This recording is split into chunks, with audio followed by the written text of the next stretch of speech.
Maths academy சார்பாக அனைவருக்கும் வணக்கம். இப்போ நம்ம 10ஆம் வகுப்பு கணிதத்தில் பயிற்சி 2.7ல் 5வது கொஸ்டின் பார்க்க போகிறோம். 5வது கொஸ்டின் என்ன கொடுத்துருக்காங்கன்னா, பின்வரும் பெருக்கு தொடர்வரிசையில் உள்ள உறுப்புகளின் எண்ணிக்கையை காண்க. இல்லவே 2 கொஸ்டின் கொடுத்துருக்காங்க. 4, 8, 16, எக்ஸெட்ரா 8192. இதில் வந்து மொத்தம் எத்தனை உறுப்பு இருக்குன்னு கேட்டிருக்காங்க. அதே மாதிரி இதுலேயும் அதே தான். 1/3, 1/9, 1/27, எக்ஸெட்ரா பை 1/2187ல் இருக்கிற உறுப்புகளின் எண்ணிக்கையை காண்கிறேன். இப்போ இது வந்து முதல் உறுப்பு, இது 2வது உறுப்பு, இது 3வது உறுப்பு. அது மாதிரி மொத்தம் எத்தனை உறுப்பு 8192 வரைக்கும் எத்தனை உறுப்புகள் இருக்குன்னு கேட்டிருக்காங்க. எத்தனை அப்படின்னாலே உறுப்புகளின் எண்ணிக்கைனாலே நம்ம என்ன கண்டுபிடிக்கணும், எண் கண்டுபிடிக்கணும். எண் கண்டுபிடிக்கிறதுக்கு இப்போ கூட்டு தொடர்வரிசைனா எண் கண்டுபிடிக்கிற ஃபார்முலா வந்து L-A/D+1ங்கிற ஃபார்முலா யூஸ் பண்ணி கண்டுபிடிக்கலாம். ஆனால் இங்கே என்ன இருக்குன்னா, பெருக்கு தொடர்வரிசை. பெருக்கு தொடர்வரிசைக்கு வந்து எண் கண்டுபிடிக்கிறதுக்கு ஸ்பெசிஃபிக்காக எந்த ஃபார்முலாவும் கிடையாது. நம்ம டிஎன் ஃபார்முலா தான் யூஸ் பண்ணி எண் கண்டுபிடிக்கணும்.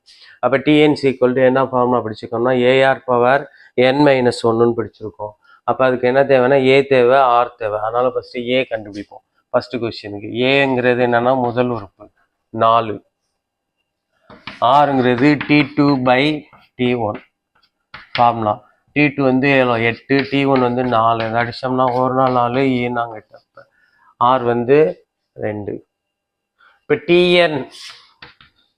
டிஎன்ங்கிறதா என்னன்னா எண்ணாவது உறுப்பு. எண்ணாவது உறுப்பை டிஎன் குறிப்போம். இப்போ இதை வந்து எண்ணாவது உறுப்புன்னு வச்சுக்கணும். அப்போ 8192. இங்கே டிஎனுக்குள்ள ஃபார்முலா வேணும். இப்போ டிஎனுக்கு என்ன ஃபார்முலா படிச்சிருக்கோம், பெருக்கு தொடர்வரிசையில் AR⁻n-1 = 8192. இதை அப்படியே எழுதிக்கிறோம். இப்போ ஏ வந்து இங்கே கண்டுபிடிச்சி வச்சுருக்கோம். ஏ வந்து 4, ஆரோட மதிப்பு வந்து 2, பவர் என் வந்து நம்ம கண்டுபிடிக்கணும். n-1 அப்படியே எழுதிக்க வேண்டியது = 8192. நமக்கு தேவை என்ன தான், ஆனாலும் இதை ஒன்று ஒன்றா இந்த சைடு கொண்டு வருவோம். ஃபஸ்ட்டு இந்த 4 அங்கிட்டு கொண்டு வருவோம். இப்போ இங்கேருந்து 4ம் எதுவும் பெருக்கல் இருக்குது. அப்போ இங்கே வந்தால் வகுத்தெல்லாம் மாறும். அப்போ 4 அந்த சைடு கொண்டு போயிட்டோம்னா இங்கே என்ன இருக்குன்னா 2n-1. இங்கே 4 வந்துருச்சுன்னா 8192/4. இதை வந்து என்ன பண்ணலாம்னா 2ஆம் வாய்ப்பாலையும் அடிக்கலாம், அல்லது 4ஆம் வாய்ப்பாலையுமே அடிக்கலாம். அடித்தோம்னா 4ஆம் வாய்ப்பாலையும் அடித்தோம்னா 1 நாள் 4 என்ன வரும், இங்கே நாங்கள் 8. அடுத்து 1 தான் இருக்குது. 1 வந்து 4 வகுக்காது. ஆனால் நம்பர் இருக்குது. இந்த இடத்துல நிறைய பேர் மிஸ்டேக் பண்ணுவாங்க. என்னென்னா அந்த 0 போடாமல் விட்டுருவாங்க. அடுத்த நம்பர் 19ன்னு எடுக்கணும்னா இங்கே என்ன பண்ணணும்னா 0 சேர்த்துட்டு தான் அடுத்த நம்பர் இந்த 9 எடுக்கணும். இப்போ 9 எடுத்தோம்னா 19ன்னு மாறிடும். 19ல் எத்தனை நாள் இருக்குன்னா 4 16, மீதி 3, இங்கே ஒரு 2 இருக்குது. அப்போ 32. அப்போ 8 32. அப்போ 2/n-1 = எவ்வளோன்னா 2048. நம்ம கண்டுபிடிக்க வேண்டியது என்னன்னா எண்ணு. இப்போ எண் வந்து எதில் இருக்குன்னா 2ன் அடுக்கில் இருக்குது. அதனால் இந்த ரைட் ஹேண்ட் சைடு இருக்கிற 2048 என்ன பண்ணணும்னா 2ன் அடுக்காக மாற்றணும். அப்போ அது 2ன் அடுக்காக மாற்றுறதுக்கு என்ன பண்ணா 2ஆலேயே வகுத்துட்டு வர வேண்டியதுதான். 2ஆலேயே வகுத்தோம்னா 2 2 0 அப்படியே எழுதிக்கிறோம். 4 2ஆல் வகுத்தோம்னா 2 4, 4 2 8. திருப்பி இதை 2ஆல் வகுத்தோம்னா I2 10, O2 2, E2 4. திருப்பி 2ஆல் வகுத்தோம்னா E2 4, மீதி 1 11, I2 10, மீதி 1 12, R2 12. திருப்பி 2ஆல் வகுத்தா O2 2, E2 4, மீதி 1 16, H2 16. திருப்பி 2ஆல் வகுத்தா R2 12, 4 8. திருப்பி 2ஆல் வகுத்தா மூவி2 6, E2 4. திருப்பி 2ஆல் வகுத்தா O2 2, மீதி 1 12, R2 12. திருப்பி 2ஆல் வகுத்தா 8 16. மீண்டும் 2ஆல் வகுத்தோம்னா 4 8. திருப்பி 2ஆல் வகுத்தோம்னா E2 4. திருப்பி 2ஆல் வகுத்தோம்னா O2 2. இது மாதிரி வகுக்கணும். இப்போ வகுத்துட்டு இப்போ எத்தனை 2 இருக்குன்னு பார்க்கணும். 1 2 3 4 5 6 7 8 9 10 11. அப்போ 2048 என்னன்னு எழுதலாம்னா 2ன் அடுக்கு 11ன்னு எழுதலாம். லெஃப்ட் ஹேண்ட் சைடு என்ன இருக்குன்னா 2ன் அடுக்கு n-1 = இந்த 2048 2ன் அடுக்கு 11ன்னு எழுதலாம். இப்போ எழுதினோம்னா இப்போ அடிமான 2 சமம். அதனால என்ன சொல்லலாம்னா அடுக்குகள் 2ம் சமம். இங்கே அடிமானம் இதுக்கு 2, இதுக்கு 2. அப்போ அடிமான 2 சமம்னா அடுக்குகள் 2 சமம்.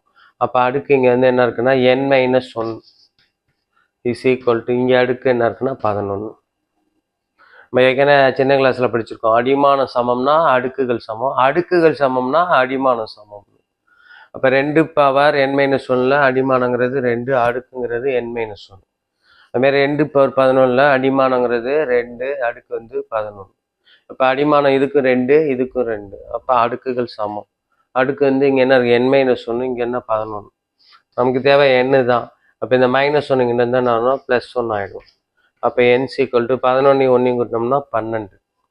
அப்போ இந்த பின்வரும் பெருக்குத்தொடர் சில உறுப்புகள் எண்ணிக்கை கேட்டிருக்கான். அப்போ இந்த பெருக்குத்தொடர் சில எத்தனை உறுப்பு இருக்குன்னா 12 உறுப்புகள் இருக்குது. எது வரைக்கும், 8192 வரைக்கும் 12 உறுப்புகள் இருக்குது. இப்போ என்னோட மதிப்பு வந்து என்னென்னா 12. இப்போ எத்தனை உறுப்புகள் உள்ளன என்னன்னா 12 உறுப்புகள் உள்ளன.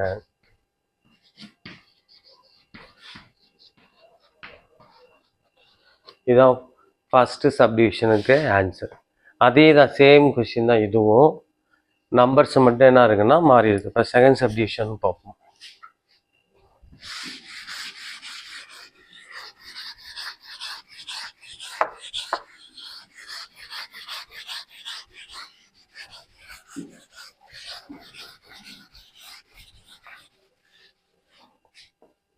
இப்போ செகண்ட் சப்டிவிஷனில் கொஷின் வந்து என்னென்னா 1/3, 1/9, 1/27, எக்ஸெட்ரா 1/2187 கொடுத்துருக்காங்க. இப்போ இதுலேயும் வந்து என்னென்னா முதல் உறுப்புங்கிறது என்னென்னா ஏங்கிறது என்னென்னா 1/3. அதுமாரி ஆர் கண்டுபிடிக்கும். ஆருங்கிறது என்னென்னா T2/T1. T2ங்கிறது என்னென்னா ரெண்டாவது உறுப்பு 1/9. T1ங்கிறது 1/3. இப்போ இதை வந்து வகுக்கணும். இது வந்து ஒரு பின்னம், இது ஒரு பின்னம். அப்போ வகுத்தல் கீழ் வகுத்தல்னு சொல்லலாம், அல்லது பின்னம் பை பின்னம். அப்போ பின்னம் பை பின்னம்னா இந்த பின்னம் வந்து என்ன மாறும்னா பெருக்கலின் தலையிலேயே மாறும். அப்போ 1/9 இன்ட்டு 1/3ஓட பெருக்கல் தலைகள் என்னன்னா 3/1. இதை அடிக்க முடிஞ்சு அடிக்கலாம். 1 3 3 9. அப்போ R = 1 1 1 3 × 1 3. அப்போ R = 1/3.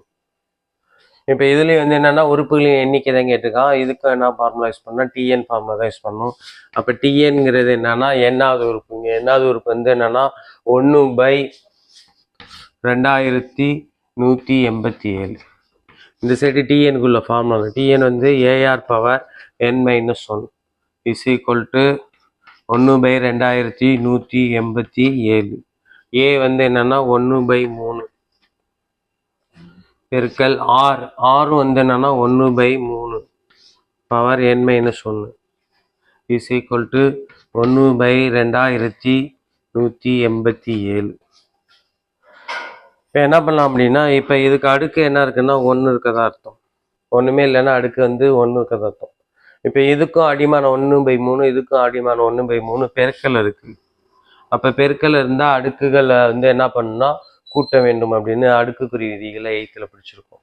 அப்போ இதை கொஞ்சம் சிம்பிளிஃபை பண்ணி வச்சிட்டோம்னா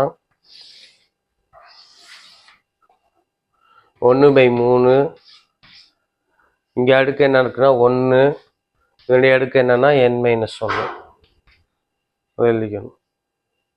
= 1/2187. +1 -1 கேன்சல் ஆகிடும். அப்போ கேன்சல் ஆயிடுச்சுன்னா 1/3 பவர் n இருக்கும்.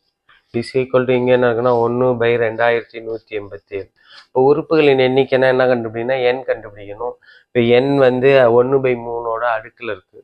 ஆனால் இந்த 2187 வந்து என்ன பண்ணணும்னா இங்கே என்ன இருக்குது 3 இருக்கா, 3ஆல் வகுத்து 3 அடுக்கா எழுதணும். இப்போ 2187 3ஆல் வகுத்தோம்னா 7 3 21, 3 8ல் 3 6 மீதி 2 27, 9 3 27. திருப்பி 3ஆல் வகுத்தோம்னா 3 6 மீதி 1 12, 4 12, 3 9. திருப்பி 3ஆல் வகுத்தோம்னா 8 3 24, 1 3 3. திருப்பி 3ஆல் வகுத்தோம்னா 3 6 மீதி 2 21, 7 3 21. திருப்பி 3ஆல் வகுத்தோம்னா 9 3 27. திருப்பி 3ஆல் வகுத்தோம்னா 3 9. திருப்பி 3ஆல் வகுத்தோம்னா 4 3 3. இப்போ எத்தனை 3 வருதுன்னா 1 2 3 4 5 6 7. இப்போ இங்கே வந்து என்னன்னா இதுவும் அடுக்காக தான் எழுதணும். இப்போ இங்கே 7 வரனால என்ன பண்ணா 1/7 7ன்னு எழுதணும். இப்போ இங்கே 2187 என்ன பண்ணால் 3 அடுக்கு 1 2 3 4 5 6 7 3 அடுக்கு 7 அப்படின்னு எழுதணும். இஸ் ஈக்குவல் டு இங்கே என்ன இருக்குன்னா 1/3 த பவர் n. இப்போ இந்த அடுக்கு 7 அடுக்குகள் இந்த இதுக்கும் 7 தொகுதிக்கும் 7 பகுதிக்கும் 7 அதனால என்ன பண்ணலாம்னா 1/3 இந்த ஹோல் பவர் 7ன்னு எழுதணும். எழுதிட்டோம்னா இப்போ பார்த்தோம்னா இங்கேயும் 1/3 இருக்குது, இங்கேயும் 1/3 இருக்குது. இப்போ என்ன இருக்குன்னா அடிமான 2 சமம், எனவே என்னது அடுக்குகள் சமம். அப்போ அடுக்குகள் இங்கே வந்து என்னன்னா n, இங்கே அடுக்கு வந்து என்னன்னா 7. 7ங்கிறது தான் என்னன்னா என்னோட மதிப்பு. இப்போ என்னோட மதிப்பு வந்து 7ங்கிறனால இப்போ உறுப்புகளின் எண்ணிக்கை வந்து என்னன்னா 7. இப்போ எத்தனை உறுப்புகள் இருக்குன்னா 7 உறுப்புகள் உள்ளன.